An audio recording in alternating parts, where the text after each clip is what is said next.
Hello friends. मैं आज इस वीडियो में ये बात करने आई हूँ कि बिहार के बारे में लोगों की जो धारणा है कि हर कोई इसको हे दृष्टि से देखता है। और दीपावली हो चाहे मैं हूँ, जो भी हमारा जो एक्सपीरियंस हुआ और फ्रस्ट्रेशन के कारण जो हम बिहार को बुरा भला कहते हैं, तो और भी लोग आ जाते हैं, एक के बदले चार गाली देंगे। लेकिन जो चीज़ें हैं, गाली देकर किसी को मुँह बंद कर देने से या कुछ भी कर देने से वो सच्चाई नहीं बदल जाती। जो धारणा है वो रहेगी है और ज़्यादा पुख्ता होगी वो, और ज़्यादा पुष्ट होगी कि हाँ, ये गलत है तो गलत ही है।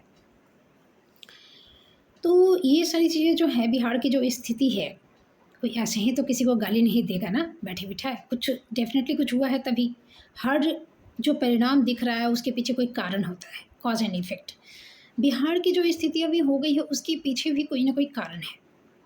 वो कारण क्या है? पहले तो हम इफ़ेक्ट की बात कर लें, जो अभी परिणाम जो प्रभाव दिखता है बिहार की जो स्थिति है। तो उसके लिए पहले देखिए कि यहाँ का मैं बात कर रही हूँ कि रहन-सहन, खाना-पीना जो भी है, उसमें देखिएगा कि यहाँ के लोग जो है ना मिनिमम खर्च करके अपनी ज़िंदगी गुज़ारने की कोशिश करते हैं। मिनिमम, इससे कोई मतलब नहीं है कि उनका सोर्स ऑफ इनकम कितना ज़्यादा है। और मैंने घर में यदि सरकारी नौकरी में है, हस्बैंड-वाइफ दोनों हैं, 2 बच्चे हैं, तीसरा नहीं है, 2 बच्चे हैं, फिर भी उनका रहन-सहन ऐसा रहता है, लगता है कि बेरोज़गार हैं। प्राइवेट से भी नहीं, बेरोज़गार है। माने एकदम मिनिमम से मिनिमम पंखा बंद करके, लाइट में पंखा बंद करके, लाइट है फिर भी पंखा बंद करके हाथ से ये करेंगे कि बिजली बिल बचा रहे हैं। फ्रिज है तो फ्रिज भी बंद करके रखेंगे हमेशा, यहाँ तक कि उसमें कपड़े रखने तक की नौबत आ जाती है। तो माने उसके बाद तो फिर आप मिक्सर ग्राइंडर है, क्योंकि समय की बचत के लिए वो यूज़ होता है। अदरवाइज़ यदि हेयर ड्रायर है या आयरन है इत्यादि, इन सब चीज़ों से माने लोग मिनिमम से मिनिमम खर्च करते हैं। ये धारणा एक है, माने कंजूसी की हद पार है। तो और घर-वर का भी आप देखोगे, जैसे फ़िल्मों में भी दिखाता है कि घर जो है वो सिर्फ़ ईंट खड़ा है, सीमेंट नहीं है उसपे। कलर-वलर ये सब तो छोड़ो कि आप देखने से लगेगा कि हाँ, फिनिश नहीं हुआ है। बस एक घर बन गया, ऊपर में जो एक और तल्ला बनाने का जो है, तो वो अभी फिनिश नहीं हुआ है ऐसे। तो ये सारी चीज़ें क्या है कि हाँ, ठीक है, एक बन गया, रहना शुरू कर दिए। लेकिन फिनिशिंग तक ले जाने के लिए अभी कई पीढ़ियाँ बीत जाती हैं। क्योंकि लोग मिनिमम खर्च करते हैं, ज़्यादा से ज़्यादा उनकी कोशिश होती है क्या कि हम सेविंग्स करें। सेविंग्स में और माने इन्वेस्टमेंट जो एसेट के नाम पर है, तो ज़मीन खरीदना पसंद करेंगे, सोने के गहने जो शादी-ब्याह में होता है जस्ट उतना ही। इसके अलावा शेयर मार्केट की कोई विशेष मैंने यहाँ जानकारी या क्रेज़ मैंने देखा नहीं है। तो और लेकिन बैंक बैलेंस में उनका अच्छा खासा माने जमा होना चाहिए रोकड़ा। कितना भी मतलब मान लीजिए कि हस्बैंड-वाइफ तो कमा ही रहा है, मान लीजिए कि दादा-दादी भी कमा रहे हैं, एक ही लड़का है। तो 4 आदमी हो गए सरकारी नौकरी में, बावजूद इसके वो लोग खर्च उनकी स्थिति वही रहती है। माने जब तक ऊपरी कमाई ना हो, तब तक उनके घर का स्टैंडर्ड एकदम लोअर ग्रेड का ही रहता है हमेशा। ये चीज़ देखने को मिलेगा बिहार में। जो सरकारी नौकरी में है नहीं है, माने किसान हो, चाहे पशुपालन करते हों, चाहे कुछ भी हो, इनका स्टैंडर्ड में माने आप देखोगे कि मिनिमम खर्च करते हैं। मिनिमम पैसा बहुत बचाने की कोशिश करते हैं और हमेशा एक माने अनिश्चित जो कहें ना कि संदेह में रहते हैं, चिंता में रहते हैं। कब क्या हो जाए वाली स्थिति। यहाँ के लोगों का जो माने नौकरी पेशा जो बच्चों का, युवा का जो एक माने है, वो क्रेज़ क्या है? विधायक बनना है, राजनीति में जाना है। फटा ड्रेस पहने रहें, कैसा भी खाएँ, कहीं सोएँ, बात करेंगे हमेशा पीएम और सीएम की। नेता बनने का बहुत शौक रहता है। उस पे चर्चा करना, उस क्षेत्र में जाना, उस फ़ील्ड में, या फिर बनना चाहेंगे वकील। वकील बनेंगे और नहीं तो पत्रकार, और चुनाव की जो बात की। तो और इसके अलावा यदि कुछ बच गया तो शिक्षक बनेंगे। यदि चांस मिल गया तो शिक्षक बनेंगे कि एक फ़िक्स्ड सैलरी आती रहे। तो ये चीज़, यही 4 धारणा है। इसके अलावा शोरूम खोलने की सोचते हैं ये लोग। तो एसेट में भी ज़मीन-वमीन खरीदेंगे, घर बनाएँगे, भाड़ा उनका एक्स्ट्रा इनकम होगा। ऐसे तो यही सारी चीज़ें जो हैं, ऐसा क्यों है? अब मैं आपको बताऊँ कि इसके पीछे का कारण क्या है। ये फिर किया कि लोगों में युवा युवा में इस तरह का प्रचलन है। लोग पैसे इतना बचाना चाहते हैं। इसलिए क्योंकि यहाँ पर जो माने इस जो इफ़ेक्ट का जो कॉज़ है वो ये है कि यहाँ के जितने भी अधिकारी हैं, वो निकम्मे, अकर्मण्य और माने आप जब तक पैसा नहीं दोगे वो हिलेंगे नहीं। हिलेंगे नहीं। लोगों में जो है ना लीगल जो एक न्याय पाने की जो सोच है वो ख़त्म हो चुकी है, और इस तरह से ख़त्म हो चुकी है कि अब वो उस चीज़ को लॉजिकली आपको बता नहीं पाएंगे कि क्यों वो इतने आक्रोश में रहते हैं, क्योंकि उनके एक पीढ़ी पहले, 2 पीढ़ी पहले भी लोग यही थे। उनको देख कर आज ये फॉलो कर रहे हैं। उनको उनको ये नहीं पता कि हम जाके कोई चीज़ हुआ है, हम अपने से फरियाद ना करके हम पुलिस के पास जाएँ। उन्हें पता है कि हम लिखाने जाएँगे तो पैसा लेगा, अधिकारी के पास आवेदन लिखेंगे पैसा लेगा। तो माने अब जो चीज़ें हैं ना कि अनकॉन्शियस माइंड में, अवचेतन मन में ही उनका ये हो गया है कि कुछ हो अपने फरियाद कर लो। यही कारण है कि यहाँ पे बहुत लड़ाई झगड़े ये सब होते रहते हैं, और इसके कारण लोग जो है ना वो चाहते हैं कि पावरफुल बने, वकील बने। वकील से लोग डरेंगे, कानून की जानकारी होगी, पैसा तो कमाएंगे ही। नेता बने, नेता के पास तो पावर होता है, सभी जानते हैं। पत्रकार, पत्रकार बने, कोई कुछ कहेगा बोलेंगे छाप देंगे तुमको हम, हाँ जानते नहीं पत्रकार है। वो एक दबदबा, वो एक मतलब कहिए कि धमकाने वाली चीज़, एक पावर, एक ऐसे सेफ्टी जोन में वो जाना चाहते हैं कि मतलब उससे वो बचे रहें। समाज में जो विद्रूपताएँ फैली हुई है, जो माने कहिए कि एक अराजकता फैली हुई है, उससे वो खुद को बचाए रखने की कोशिश करते हैं। यदि कुछ नहीं बन सके तो देखिएगा कि पान का दुकान भी खोले हुए हैं ना, जो कुछ नहीं कर सका, साइकिल का पंचर बनाने वाला इंसान भी कहेगा क्या कि मेरी इस रिलेशन से इस रिलेशन से उस रिलेशन में एक विधायक है। ये कॉज, ये इफ़ेक्ट जब होता है लोगों की, आप बात करोगे बिहार में किसी से भी बात करो, जो घूम-घूम के हॉकर की तरह जो सामान बेचता है ना, उससे बात करो, उसके भी घर में कोई विधायक है, ऐसे बात करेगा। हमेशा वो दिखाने की कोशिश करेगा कि हम किसी विधायक के राइट हैंड हैं। ये जो धारणा है, ये दिखाने की कोशिश करेगा कि हम बहुत रिच हैं, हमारी पहुँच बहुत बहुत बड़े-बड़े लोगों तक है। ये जो इफ़ेक्ट है, इसके पीछे कारण क्या है? इसके पीछे कारण है कि न्याय व्यवस्था यहाँ पे कुछ है नहीं। यहाँ पे प्रशासन में कोई भी अधिकारी माने बिना पैसे के हिलेगा नहीं। तो ऐसे में अपने आप को किसी भी माने यदि कमज़ोर हो तो कोई भी आपको दबाएगा। जो समाज में थोड़ा बलवान है, जिसकी पहुँच है, अधिकारियों से उठ-बैठ है, वो जानता है मेरा कुछ बिगड़ेगा नहीं, तो लोगों पे एक पुराने समय की तरह अत्याचार करेगा। जैसे ज़मींदारी प्रथा थी या कुछ अंग्रेज़ों का था, तो वैसे अत्याचार करेगा। किसी भी चीज़ में फँसा देगा, हड़प लेगा ज़मीन, हम माने किसी भी तरह से प्रताड़ित करेगा, और सुनवाई होगी नहीं, वो अच्छी तरह से जानता है। तो ऐसे में लोग क्या करते हैं ना कि ये फैला के रखते हैं कि यदि तुमने किया तो तुमको थूक के चाटना पड़ेगा, मेरे से टकराओगे, मेरा परिचय इतने बड़े-बड़े लोगों से है तुम नहीं जानते हो, तो थूक के चाटना पड़ेगा, इसलिए मुझसे अलग रहना। तो ये एक अफ़वाह फैला के रखते हैं कि हम किसी विधायक से लिंक्ड हैं, हम किसी मंत्री से लिंक्ड हैं, हम किसी ऑफ़िसर से लिंक्ड हैं। और तो और इनका जब भी कुछ माने स्थानीय लोगों में जब किसी पोस्ट पे कोई अधिकारी, बड़ा अधिकारी आता है या कोई नेता वहाँ पे आए, तो सारे लोगों का एक होता है कि सेल्फ़ी लेना, उसके साथ फ़ोटो खिंचाना, माला पहना के ये सब करके, और इस फ़ोटो को वो एक एसेट की तरह रखते हैं, एक अचीवमेंट की तरह रखते हैं। और मैंने यहाँ पे देखा, जब मेरे साथ यहाँ घटना हुआ स्कूल में, ये जो घटना हो गई, तो बहुत सारे लोगों से लोग सामने से जोड़ने आए कि मैं ये हूँ, मैं वो हूँ, मैं करवा दूँगा। और वो माने बिचौलिया थे। हम इधर-उधर करके मान लीजिए कि किसी ने यदि 2 लाख का ऑफ़र दिया तो ये 20,000 में करवा देंगे, 1 लाख में करवा देंगे, ऐसा कुछ। लेकिन सारे बिचौलिए थे, भेजे हुए थे, बिना भेजा हुआ, किसी की औकात नहीं है जो इस पे ठीक करवा दूँगा का स्टेटमेंट भी दे, सब भाग जाएगा। तो ऐसे लोग क्या करते हैं ना कि अपना जो फ़ोटो है वो धड़ाधड़ भेजना शुरू करते हैं कि देखिए मैं कौन हूँ, मैं कितना बड़ा आदमी हूँ, उसके साथ मेरा फ़ोटो है, उसके साथ मेरा फ़ोटो है, उसके साथ फ़ोटो है। तुमने वैसे आप हैं क्या, किस पोस्ट पर हैं?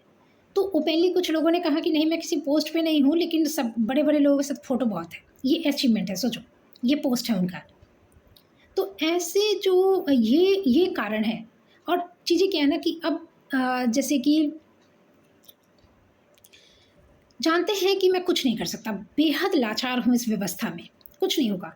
तो इनकी डींगे जो है ना, अंदर में तो एक दमित जो होता है, स्वाभिमान जो इनका जो दमित हो गया है ना, वो इस तरह से बाहर आता है कि ये क्या कहेंगे, वो डीएम का मेरे सामने बोलती बंद हो जाएगा, वो डीओ, हाँ, डीओ की हिम्मत है हमसे सबका बोलती बंद कर। और एक माने डीओ के चपरासी यदि सामने आ जाए ना, तो इनकी पैंट गीली हो जाएगी। तो ये जो आप ये मैंने बहुत देखा है 2022 से आकर, जब मेरे साथ इस तरह की घटना हो गई, अन्यायपूर्ण घटना, और मेरे साथ भी यही हुआ कि आवेदन देते रहो, अधिकारी सुनेंगे नहीं। तो ये बिचौलिए सब आते थे, ट्रस्ट चाहते थे कि ट्रस्ट बिल्ड हो, ट्रस्ट को हम ये करें और उसके बाद हम पैसा वैसा दिलवा के उसमें से कुछ कमीशन भी मिल जाएगा इन लोगों को और सेटलमेंट हो जाएगा। तो वहाँ पर आते थे, इस तरह की बातें करते और उनकी बातें सुनकर मुझे बड़ा आश्चर्य होता था। वैसे जब मैं कोलकाता से मैं यहाँ आई थी, तो लोग सामने से डिंग हाँकते थे कि ये मेरा छोटा-सा आप दुकान इम्प्रेस करने के लिए, कि छोटा-सा दुकान दिख रही है, तो ये छोटा-सा दुकान मेरा ऐसे ही नहीं है, ये तो हम ऐसे ही चला रहे हैं कि मैंने लोगों को दिखाने के लिए, लेकिन बैक में मेरा इल्लीगल बहुत बड़ा धंधा है। क्या भट्टी का हो, चाहे कोयला का हो, समथिंग कुछ जो भी। माने सोचिए कि ओपनली कह रहा है। कितने लोग मुझे आ रहे हैं अपना अपना दबदबा, अपना पावर दिखाने के लिए, अपनी पहुँच दिखाने के लिए कि मैडम आप बीपीएससी का फॉर्म भरिए, मैं पास करवाऊँगा। तो तुम काहे को घूम रहा है पेन लेकर? तो मैं पत्रकार हूँ, ये हूँ। तो इस तरह की चीज़ें, जो अनर्गल बातें, एक आदमी ऐसे ही इम्प्रेस करने के लिए, हाँ, मैडम हमने महल बनवाया है। मैं पटना गई थी इसी घटना के सिलसिले में जो मेरे साथ यहाँ पे हुआ। मैंने महल बनाया है 3 रूम का, 3 रूम का महल बनाया है बंगाली स्टाइल में। बंगाली स्टाइल का मुझे नहीं पता क्या होता है। तो इस तरह की अनर्गल बातें, अच्छा वो मैं जब चलता हूँ ना, तो मेरे पीछे 4 गाड़ी रहती है और अंत वाले में तो असला बारूद रहता है। उस इंसान की उम्र नहीं भी तो 70 साल, जिसको कहते हैं ना माइंड फेल हो जाना। तो ऐसी चीज़ें हैं। और तो हम पूछे कि आप क्या हैं? तो मैं प्राइमरी स्कूल के टीचर से रिटायर हो चुका हूँ। हाँ, और मेरा साढ़ू है ना, वो क्या सुप्रीम कोर्ट का जज ना कुछ वकील, कुछ ऐसे बोला था। और बेटा पुतोह क्या है? तो बेटा पुतोह प्राइमरी स्कूल का टीचर है, बताइए।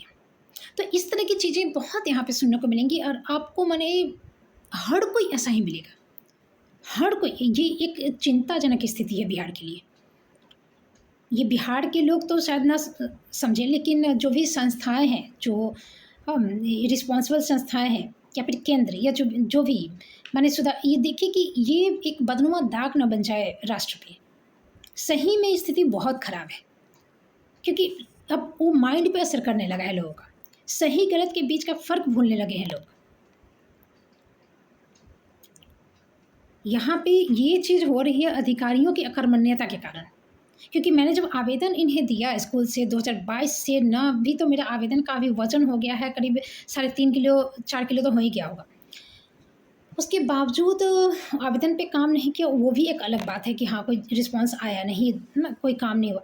लेकिन जब मैं सामने से कई अधिकारियों से मिली और उनका जो स्टेटमेंट था, उनकी जो बातें थी, उनकी जो माने एक्टिविटी थी और उनका जो लॉजिक था, जैसे कि एसडीओ सर ने कहा कि 1 महीने तक, उससे पहले तो लेटर भेज दी थी मैं, तो लेटर हमको दिया नहीं, मैंने क्लर्क रख लिया, मैंने कुछ भी, ठीक है।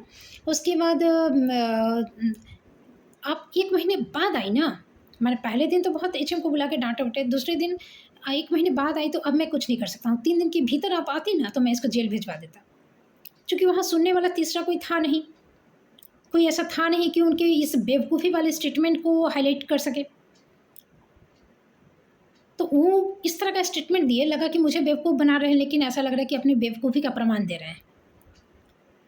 डीपीओ, डीओ, बीओ, बीपीआरओ, प्रखंड प्रमुख, सब वैसा ही था, सब वैसा ही था। मैं यहाँ बीडीओ के ऑफ़िस में गई, तो वहाँ पे एक माने पूरा माहौल ही चारों तरफ है। एसडीपीओ के ऑफ़िस में गई, एसडीओ के ऑफ़िस में गई, डीओ के ऑफ़िस में गई, बीओ के ऑफ़िस में गई। वहाँ एक माहौल ही मेरे खिलाफ ऑलरेडी अगेंस्ट बना हुआ था। मैं बाहर से आई हूँ, ठीक है? और इनका किस लॉजिक के तहत जो इनका एचएम जो है माने वो सही था। पाठक सर तब नहीं आए थे, क्योंकि पाठक नहीं आए थे। यहाँ पे भ्रष्टाचार चरम अवस्था थी शिक्षा विभाग में। एक भी मैंने सरकारी फंड का पैसा जिस काम के लिए आता था वो नहीं होता था, और ये ऊपर तक पैसा जाता था डीएम तक, और सब मिल बांट के खाता था, तो उसी को बचाएगा। और ऐसे गुस्सा कर रहा था जैसे बद्री चौपाल उसका बाप नहीं, नाजायज़ बाप नहीं, क्या है भगवान जाने। इस तरह से उसका मैंने डिफेंड करता था उसकी बातों को। आए वैसा छुट्टी देते हैं तो हाँ मैडम, हम लोग के भी स्कूल में देते हैं, यहाँ यही चलता है। एचएम है तो माफ़ी कैसे मांगेगा? ऐसी ऐसी बातें कि क्या ही बताऊँ।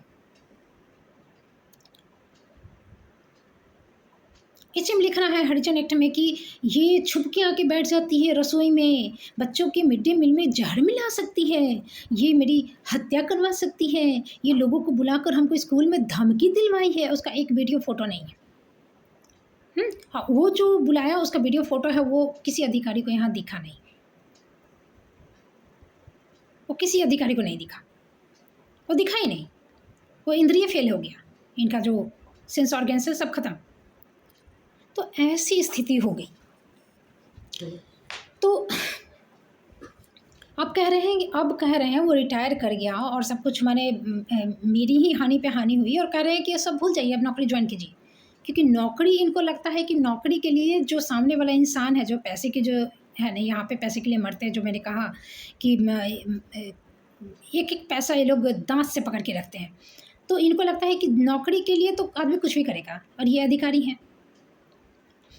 ये है कि इनकी अकर्मण्यता ऐसी है कि क्या ही बताऊँ। ऊपर से धमकी भी, ऊपर से हमको आते हैं कि हम लोग जो रिपोर्ट देंगे वो उसी पे ना कोर्ट फैसला देगा। कोर्ट तो जाता नहीं घटनास्थल पे, ये नॉलेज इनको है। और बाकी जितने लोग थे, जैसे शिक्षक नेता है, ये सब है, पत्रकार है, ये सब भाग गया। अब देखिए बद्री चौपाल की बात जो है, तो एक फुलवारी शरीफ है, यहाँ पटना का जगह है, एक गोपालगंज एक डिस्ट्रिक्ट है, यहाँ पे एक ये भोजपुर है, इत्यादि तमाम जगहों की जो शिक्षिकाएं हैं ना, इसी तरह की मेरी जैसे ही घटनाएं बहुत सारी हाईलाइटेड हुई और भी हुई। अब ये हाईलाइटेड कब हुई? जब कोई मीडिया वाला इसको दिखा दिया तो बहुत ज़्यादा हाईलाइट किया, लेकिन हाँ लोग जाने, जैसे मैं जानी, कुछ लोग मंत्री के पास, शिक्षा मंत्री के पास गए तो उनकी घटना हाईलाइटेड हो गई। लेकिन हर कोई की बात जो है कि एक टीचर कहाँ गोपालगंज कहाँ की थी, उसका जो है वो मैटरनिटी लीव का पैसा 17 महीने से डीपीओ मैंने नहीं दे रहा था, रोक के रखा है। मैंने तमाम घटनाएं, उसने एक वीडियो बनाया और उसको टाइम्स ऑफ स्वराज ने दिखा दिया, तो उसकी घटना थोड़ी हाईलाइटेड हो गई। तो ज़रूरी नहीं कि हर कोई वीडियो बनाए, हर किसी का हाईलाइटेड हो, ज़रूरी नहीं कि हर कोई शिक्षा मंत्री तक पहुँचे तो हाईलाइटेड हो। जो चीज़ें, जो समस्याएं यहाँ दिख रही है ना, उसके करीब 100 गुना ज़्यादा यहाँ समस्याएं हैं, और हर जगह जो कमज़ोर महिलाएं हैं उसको टारगेट किया जाता है। यहाँ पे जो कमज़ोर है, मतलब जिसका मैंने बोली कि फिनांस, पैसे की ज़्यादा ज़रूरत है, या छोटा बच्चा है, या फिर घर परिवार से हस्बैंड नहीं है, पिता नहीं है, भाई नहीं है, इस तरह के लोगों को टारगेट करते। जैसे मैं बाहर से आई हूँ तो इनका सॉफ्ट टारगेट मैं हो गई थी हर जगह।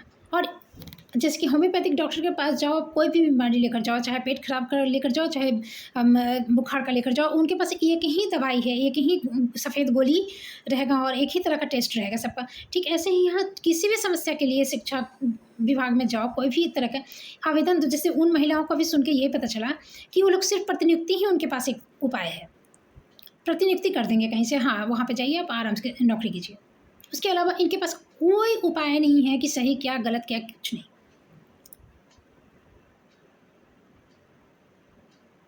तो ऐसी स्थिति में लोग क्या करते हैं ना कि अकर्मण्य हो जाते हैं। यहाँ ना तो आपके इंटेलिजेंट होने की कोई वैल्यू होती है, ना तो आपके मेहनत करने की कोई वैल्यू होती है। आपको चमचागिरी का गुण सीखना होगा। या महिलाओं का ना तो सम्मान है और ना पुरुषों का कोई कैरेक्टर है, तो वो सब भी आपको सहना सीखना होगा। यहाँ डीपीओ इत्यादि जैसे बड़े बड़े ऑफिसर्स भी, कहने के लिए ऑफिसर लगा हुआ है, बीओ, ये सब ऐसा टपोरी लफुआ की तरह बात करेंगे, जैसे कि नहीं चौक पे बेरोजगार लड़का सब चाय पीते, सिगरेट पीते, और लड़की लोग को देख के टिटकारी मारेगा, सीटी मारेगा, ऐसे ही दांत निपोड़ के बात करेगा बदतमीज की तरह। ठीक वैसा ही लफुआ जैसे बात करता है, वो लगी ना था किसी एटीट्यूड से कि वो ऑफिसर है। ये जो एचएम ने मेरे ऊपर एलिगेशंस लगाया कि हाँ ये सब, वो आके बीओ जो है पैसा खा के लिख दिया कि हाँ सारे एलिगेशंस इनके सही साबित होते हैं। तो ऐसी स्थिति में लोग क्या करेंगे? न्याय पर से उनका विश्वास उठ जाता है, दिमाग उगड़ हो जाता है। वो चाहते हैं कि मैंने कहीं भी हम यदि सही तरीके से फैसला करवाने के लिए पुलिस के पास जाएंगे, वो पैसा मांगेगा, अधिकारी के पास जाएंगे पैसा मांगेगा। तो उतना पेशेंस नहीं है, दौड़ते दौड़ते ये करके। तो पहले तो लड़ाई हो जाती है, और जब बहुत ज़्यादा वाइटल होती है तब जाके वो पुलिस अधिकारी के पास जाना होता है। वरना ऐसा कोई नहीं है कि हाँ, इसीलिए यहाँ पे ज़्यादा उगड़े रहते हैं लोग, एक दूसरे का माथा फोड़ना, ये करना, लठैती चलना, गोली चलना, ये सब करना अपराध इसलिए बढ़ रहा। ये अधिकारी हिलते नहीं है।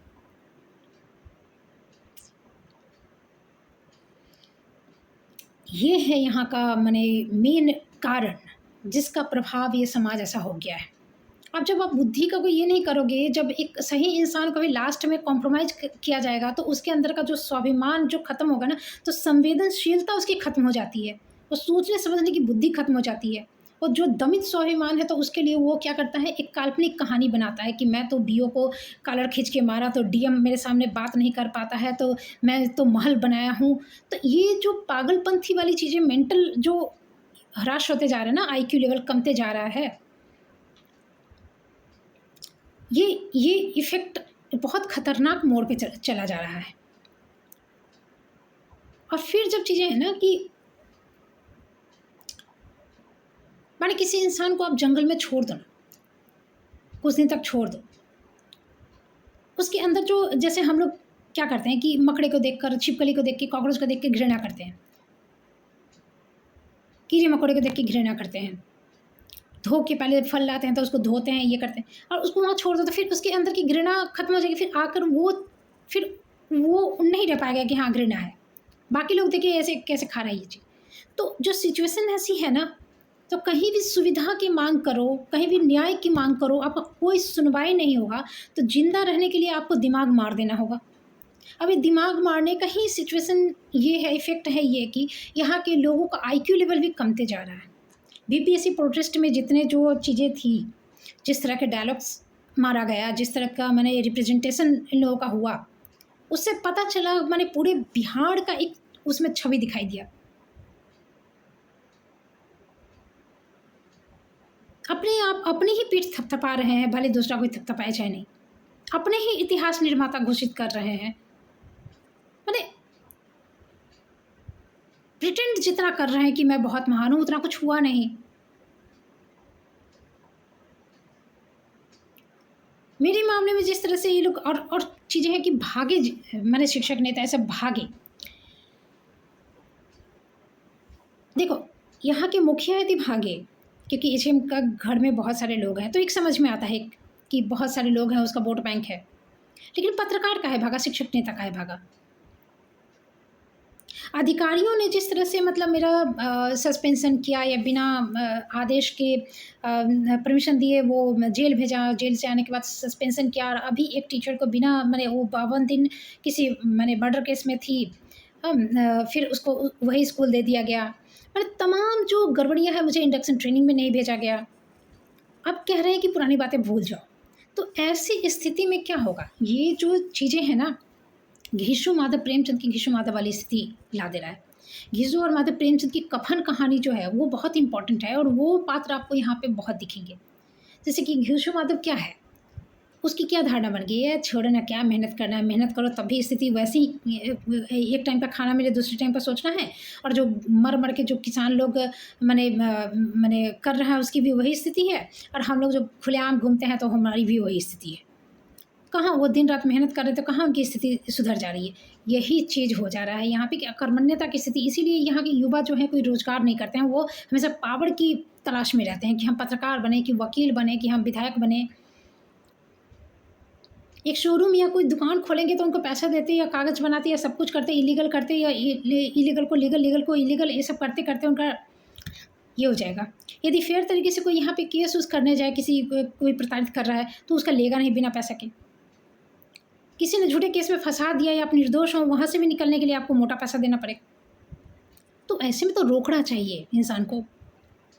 या उन्हीं लोगों का घर आप देखोगे कि हाँ संपन्न है या संपूर्ण घर बना हुआ है, जिनका ऊपरी कमाई है, कोई अधिकारी है, वो चाहे जिसका अधिकारी या मंत्री या फिर ऐसे जो लोकल बाहुबली बने हैं, तो उनका सरपरस्ती है उन लोगों का, जो भविष्य की मैंने किसी अचानक खर्चे से निश्चिंत है। पता नहीं एक रात में आपका कब खर्च हो जाए, क्योंकि अभी केस हुआ, अभी सब पैसा उसे ले लिया, काम खत्म हो गया। आप चिल्लाते रह जाओ, कोई सुनवाई नहीं है यहाँ पे। फिर इनका ये भी है कि मतलब जैसे इलाज उलाज का भी है, जो मैंने सिचुएशन, तो सब जगह से करप्शन तो यही है ना कि कोई डेवलपमेंट के लिए तो इतनी योजनाएं बनती है, इतना करोड़ों करोड़ हज़ारों हज़ार करोड़ रुपए आते हैं, लेकिन कुछ तो है नहीं। बिहार तो हर चीज़ में मैंने एकदम अनडेवलप्ड है ना। तो यहाँ पे जो चीज़ें आपको देखेंगी कि मैंने एक इलाज के लिए भी है, चश्मे के लिए भी तो लोग दिल्ली जाते हैं, अपने कोई रिलेटिव है वहाँ तो आँख दिखा कर आए। यदि नहीं है तो कुछ छोटा सा भी कुछ ऐसा हो जाए तो जहाँ कोलकाता इत्यादि में जैसे कि देखिए टीचर्स की सैलरी 30,000 के आसपास है, यहाँ 50,000 60,000 है।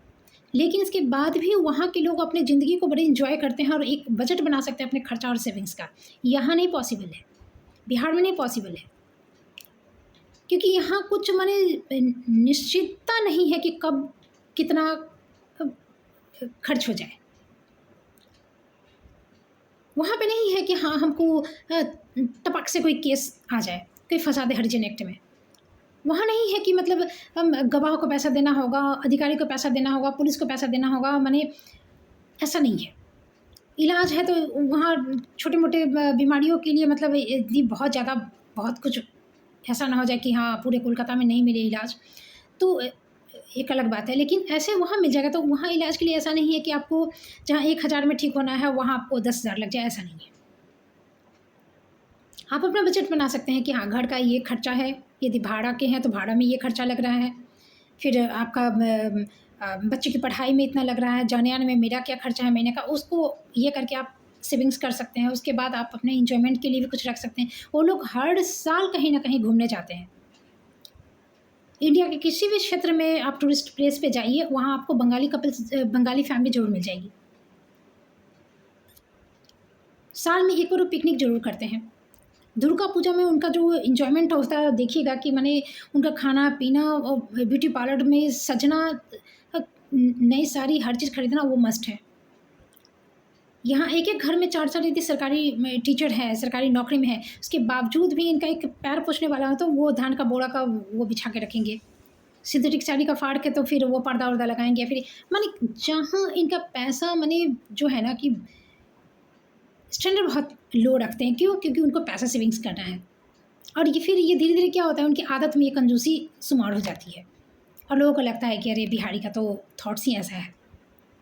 नहीं, ये सारी चीज़ों का करप्शन माने कारण ये है, कॉज ये है कि यहाँ का सिस्टम पूरा कोलैप्स्ड है, पूरी सिस्टम कोलैप्स्ड है। अब लोगों को ये चीज़, ये धारणा भी दिमाग से निकल चुकी है कि हम इतनी सेविंग्स क्यों कर रहे हैं, क्या कर रहे हैं।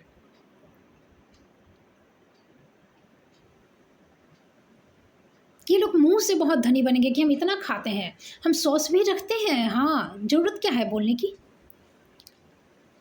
मैंने सोची कि इनका मन कितना माने लालायित है किसी चीज़ के लिए जो पूरा नहीं हो पाता है। और दूसरे को देखेंगे तो देखते रह जाएंगे कि अरे ये सचमुच खर्च कर रहा है, सोचने लगते हैं। एक एक चीज़, एक एक माने हर चीज़ निरीक्षण करेंगे। और इनका वियर्ड जो बिहेवियर इस चीज़ के कारण जो है ना, और हंसते हंसते भी नहीं है यहाँ के लोग, ये बहुत आपको बाहर से आए हुए लोगों को बहुत हॉन्ट करता है। इनका पूजा पाठ ये सब माने सब कुछ डिपेंडेड है इसी उसका कॉज जो है, ये रूट कॉज यही है। महिलाओं की भूमिका यहाँ प्रेमचंद के कफन कहानी की माने बुधिया का है, जो घीसू की बहू और माधव की पत्नी थी ना, एकदम वही है। उसका काम क्या है? काम करना, खाना, वो सिचुएशन कोई भी रहे, कोई भी जगह, महिलाओं को वही काम है। बच्चे पैदा करना, पति को खुश करना, घर की सफाई करना, खाना बनाना, कपड़े धोना, वही चीज़। अभी साथ में आरक्षण जो देकर उनको ये हो गया तो वो एक एक्स्ट्रा बर्डन उनको पर आ गया है कि घर में पति हो कि भाई हो कि पिता हो, सब मिलजुल के उसका किसी तरह से एक डिग्री सर्टिफिकेट करवा देते हैं, चाहे नकली हो चाहे असली हो। नौकरी वोकरी हो गया तो अच्छा है, तो फिर सैलरी एक फिक्स हो जाती है आने का। उसको ले जाना, ले आना, कहीं एग्ज़ाम दिलवाना, जॉइनिंग दिलवाना, काउंसलिंग करवाना, हर चीज़ पुरुषों की जिम्मे रहती है। उनको कुछ नहीं पता, उनको अपने बैंक के अकाउंट का पता नहीं, कितनों को अपनी सैलरी नहीं पता, कुछ भी नहीं पता, अपने एटीएम कार्ड का पिन नहीं पता। तो इस तरह की चीज़ें हैं यहाँ पे, एक्स्ट्रा बर्डन हो गया है। लेकिन वो बुधिया की स्थिति में है। बुधिया जिंदा रहे तो ठीक है, अपना चल जा रहा है, अच्छा है लाइफ। यदि मर गई तब भी कोई बात नहीं है, थोड़ी सी तकलीफ होगी, लेकिन मर थोड़े जाएंगे उसके बिना। एकदम मैंने कफन कहानी के पात्र आपको मिल जाएंगे यहाँ पे। जो अकर्मण्यता की स्थिति, जो लो IQ माने माइंड ब्लॉक हो जाएगा, यदि जिंदा इंसान दिमाग से रहेगा ना तो बिहार में पागल हो जाएगा। जैसे मैं अपने हक की लड़ाई लड़ रही हूँ, मेरा हर पॉइंट एकदम स्पष्ट है, क्लियर है, सही है, लेकिन बिना पैसे के सुनेगा नहीं, न्याय करेगा नहीं। अब मैं पैसे क्यों दूँ इसके लिए?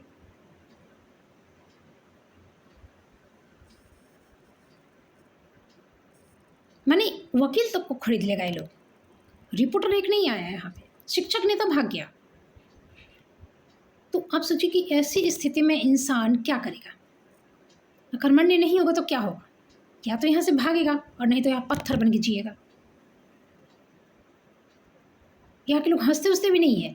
यदि हैप्पी इंडेक्स का यहाँ पे ये किया जाए ना, रेटिंग किया जाए, तो हमको लग रहा है कि इंडिया का सबसे अनहैप्पी स्टेट यही होगा। यहाँ के लोग मजाक उजाक नहीं करते हैं, हम तो किसी से बोलते ही नहीं हैं। ये बहुत कॉमन डायलॉग है यहाँ का। ना कोई किसी के घर आना चाहता है, ना किसी को बुलाना चाहता है।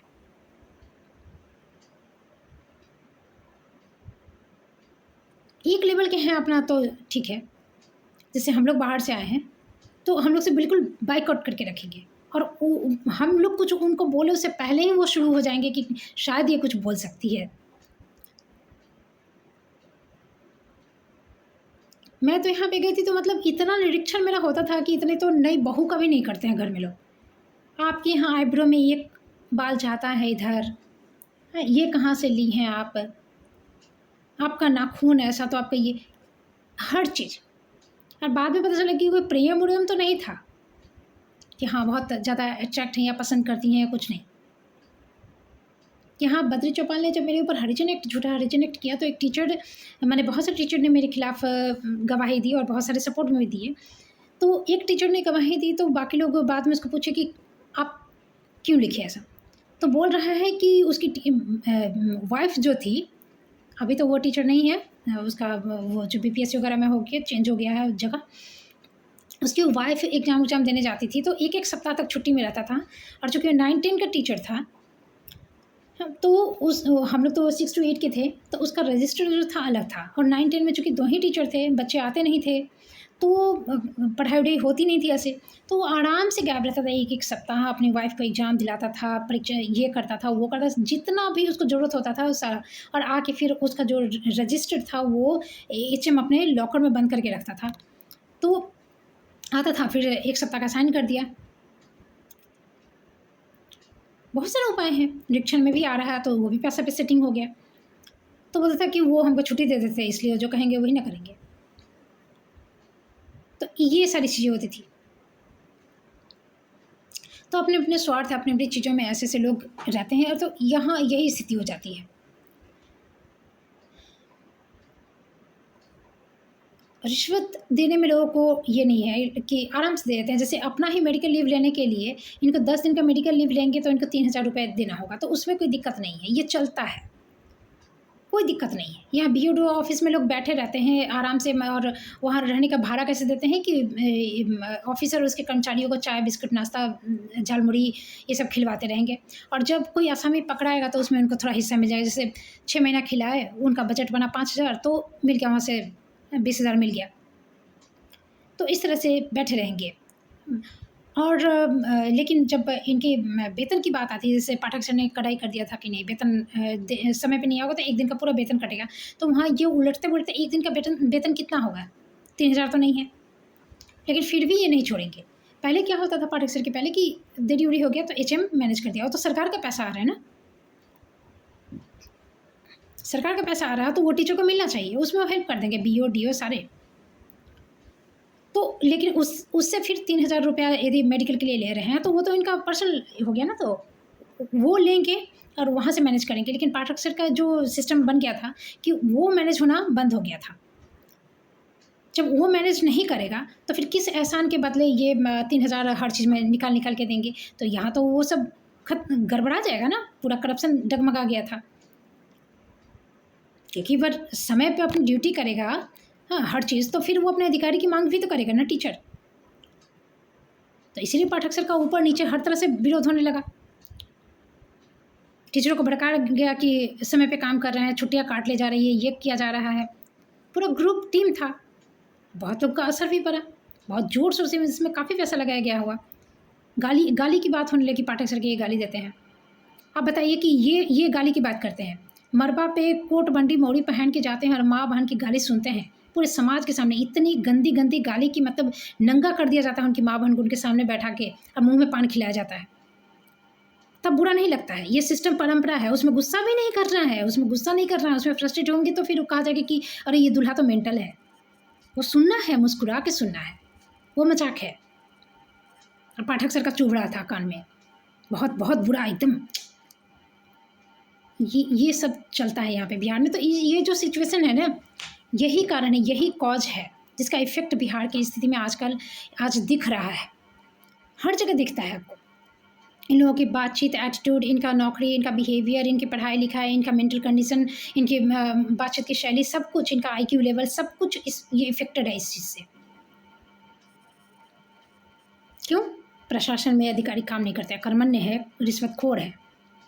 जैसे मेरे मामले में नहीं किए, कुछ टीचरों का तो हाईलाइटेड हुआ ना, लेकिन जिसका नहीं हुआ वो कहानी कौन कहेगा? वो तो आसपास में आप देख लोगे ना कि कितनी कहानियां हैं।